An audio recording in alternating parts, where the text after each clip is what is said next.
Here's the full process of how I made this fake IKEA presentation.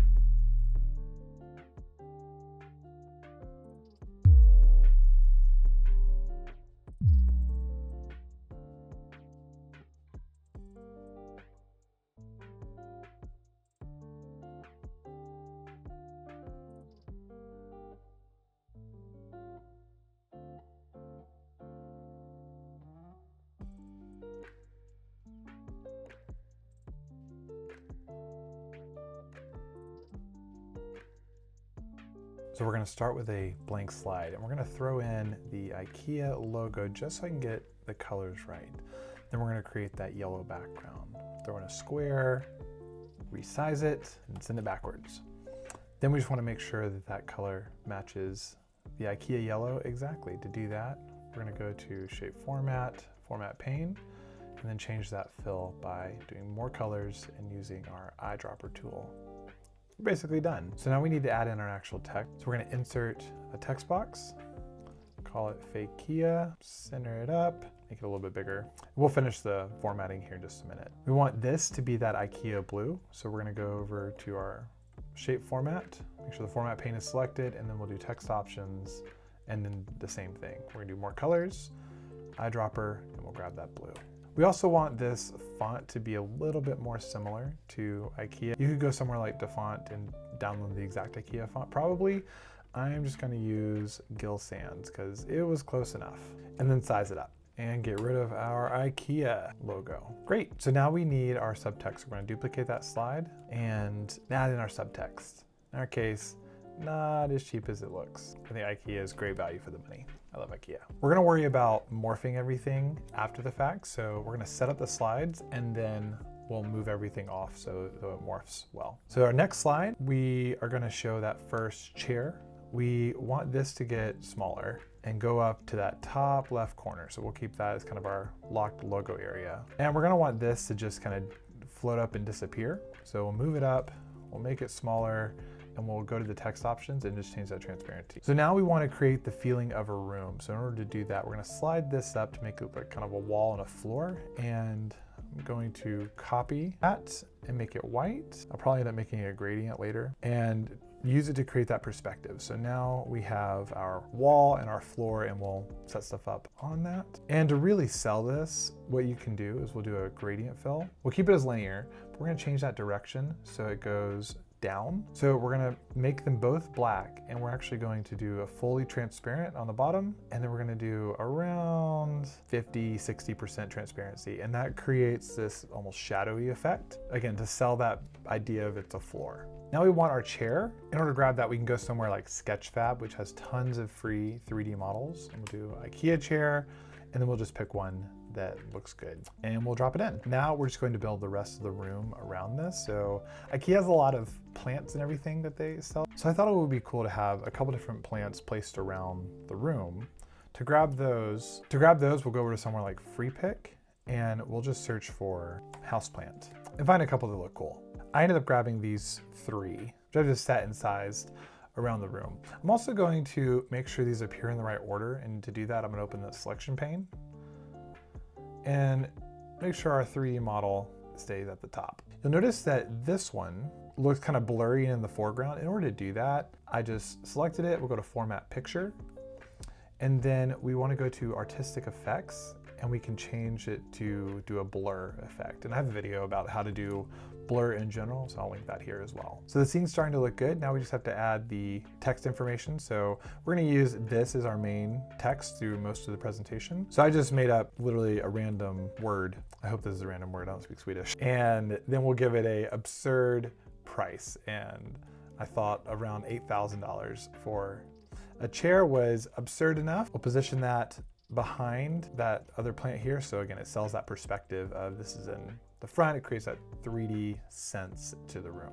One thing that's missing as well is I think this chair should have a little bit of a blur. So to do that, or to fake it really, we're gonna take a square, we'll put it in, and then we'll right click and you can do edit points. When you edit points, it lets you edit exactly like you want. I think something along the lines of that, assuming a top-down light. And then we're just going to get rid of the line.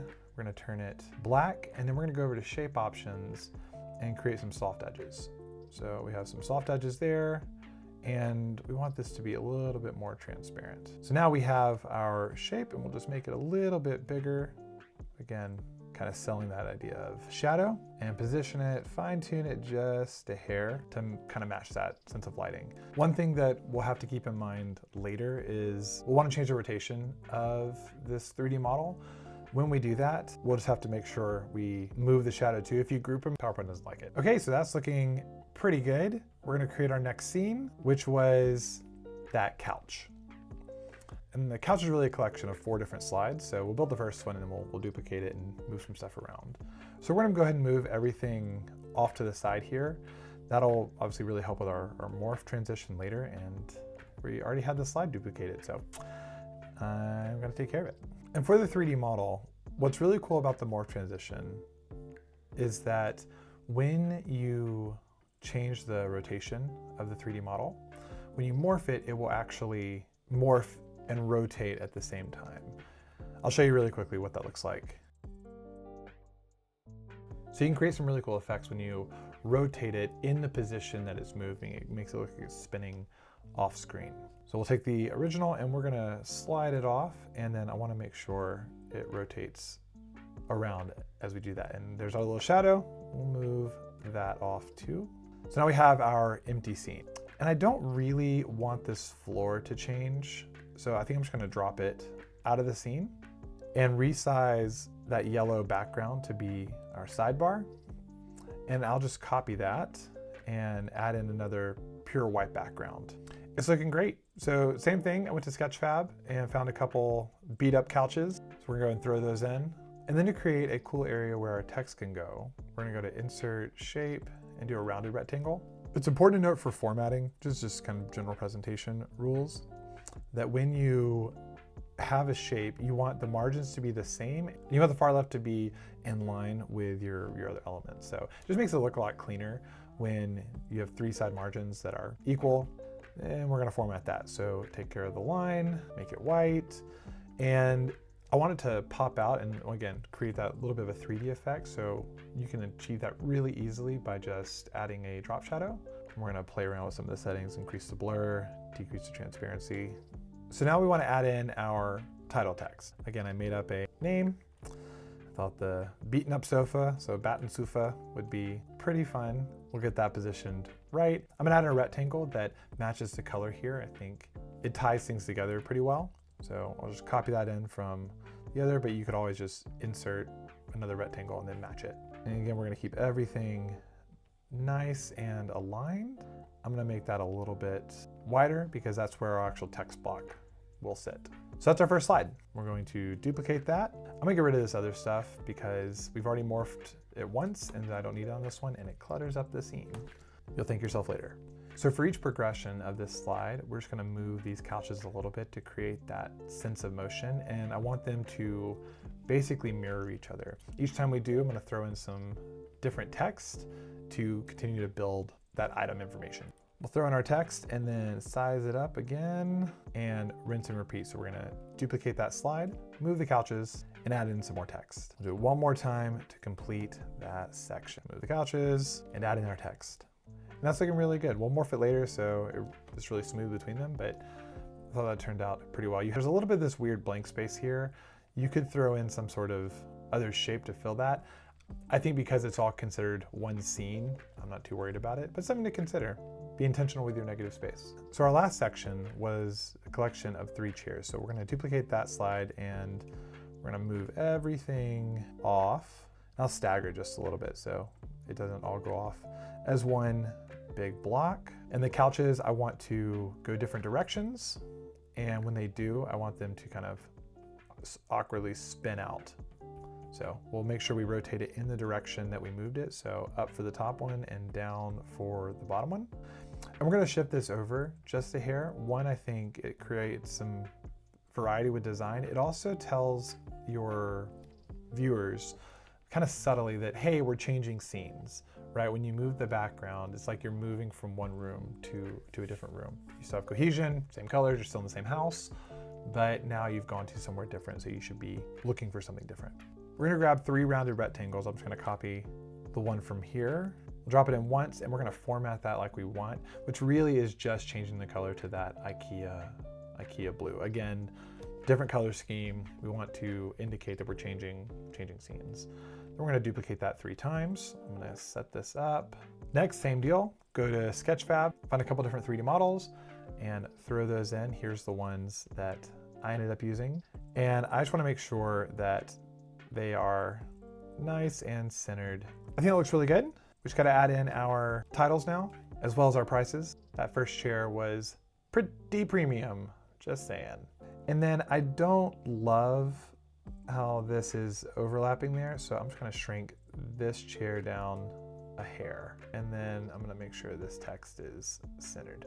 Fine-tuning formatting is probably one of the most annoying things about doing presentations. So now we wanna create our next scene in this room. We're gonna go ahead and duplicate that and really just highlight these 2 chairs. So because we duplicated it, I don't need any of that anymore. I'm gonna clean up my scene. And then we're gonna move this one off. So I'm just gonna select everything, move it out of the way. And like I did before, I'm gonna stagger some of this so it looks a little bit smoother. We're also gonna rotate that chair in the same direction that it's gonna be moving to really sell that effect. So now we're going to move some stuff over and create a little bit of balance between these 2 scenes.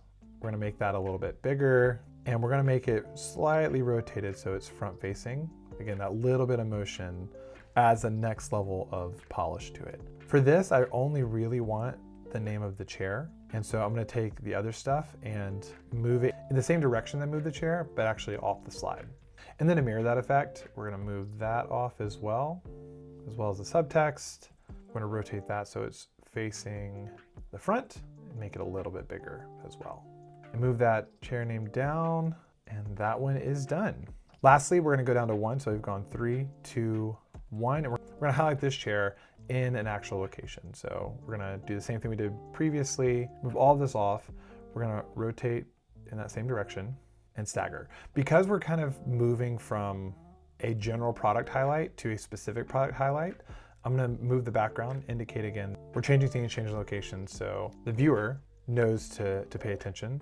I'm gonna move this off, make this a little bit bigger, and we're gonna shift some stuff over. So I'm gonna move that square over a little bit, same thing with that, rotate this, and we're actually gonna fill this space right here with a picture, so it actually looks like it's in a scene. To do that, you just gotta unsplash. Not sponsored by any of these yet. If you know anyone, let them know. These are just really good tools. So Sketchfab, FreePick, and Unsplash are just great free asset tools. We'll search for abandoned house, pick one that you like, and we're gonna throw it in and just send it backwards. To get an idea of what that looks like in the actual slideshow, it has this nice little picture. I'm gonna change the sizing on this. I feel like it looks a little bit too big in that space. It's a giant chair in a room. So we're gonna fix that. We'll just shrink that down a hair and position it kind of like we want. We're gonna take our chair name and we're gonna change that text color to be black. And I'm gonna position it right at the edge of that room. There's a natural line there. And I think it would just look nice to have it be set right along that transition point. We're gonna give it a fun little subtext as well and say it's worn with love. You can't buy this beaten up seat just anywhere. And then we're gonna throw in some product information as well. I thought it'd be cool to have these different kind of options. The way I did this was just grabbing literally a screenshot of one section of the texture and then giving it a solid border as well. So it makes it look like that's the selected one, or at least that was the idea. I don't love that this went to another line, but I didn't like it stretching even more. So it is what it is. If you have better design ideas, drop a comment. So that's looking really good. That's kind of our 3 product scene. And then we'll just bookend by adding in our title screen again. I'm gonna duplicate that so I can morph everything away. I'm gonna clean this up, and then we're gonna grab everything and we're gonna move it off. There's gonna be enough motion that you don't need to worry about staggering it. The viewer won't notice it. Clean up the rest of this. I'll do a time lapse so you don't have to sit through it. And then we're just gonna grab the font size that we had originally, which was 166. I totally knew that off the top of my head. We're gonna change that to 166 so it matches exactly like we want it to. I'm gonna center that up and we're gonna center it as well on the scene. So that would be like pretty good. For one last bit of flair, we're gonna bookend with some some interesting motion. So to end, I want this logo to look like it's coming at us. So in order to achieve that effect, we're gonna duplicate that slide, and we're just gonna grab that text and we're gonna make it really big, something like 4,000. And you'll see why in just a minute. Because now we can center that over the slide, and when you do the morph transition, this will basically just grow. I'll show you what that looks like. Which I think really kind of sells the end of the presentation. And we want something similar to open. So what we're gonna do is go back to our first slide. And if you remember, I had a reveal. I kind of think of it like a curtain opening. And so I'm gonna duplicate that. And I'm just gonna throw in a couple circles. So we have one circle, and we're gonna change that to be blue, the IKEA blue that we have, no line. And this is important because it will blend directly into the words. So we're gonna make that pretty big. We're gonna copy that as well. I'll move another one over here, and we're gonna make that IKEA yellow. And then we're gonna copy both of those and put them on our second slide, and we're gonna move them off. And it should create this really cool like curtain effect. So if we do transitions morph, I'll show you what that looks like. And I think that's a really nice, clean opener. So now the fun part. I'm gonna do this as a time lapse, but effectively in order for things to morph, you need to make sure you have the same elements continue from one slide to another. So for example, if we want this subtext to slide in, if I morph this right now, I'll show you what it looks like. It just appears. And this is because it doesn't exist in the previous slide, so it has nothing to transition to. So what you have to do is for each of these slides, for each of the elements you want to appear, you need to make sure they are on the previous slide, but off it. So that one is good. Now we're gonna grab all of this stuff.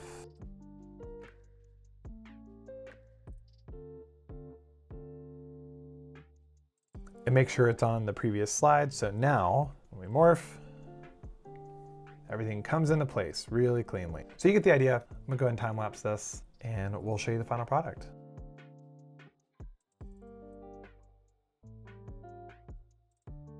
And that is how you do it. That's how I did it. At least you can do it however you want to. That seems like a lot of work. All of my project files, including this one, is available on my Patreon. So you can support me there if you want. Otherwise you can support me there. Otherwise, you have all the tools you need to make this yourself. Hope you have a great day, and thanks for watching all the way through.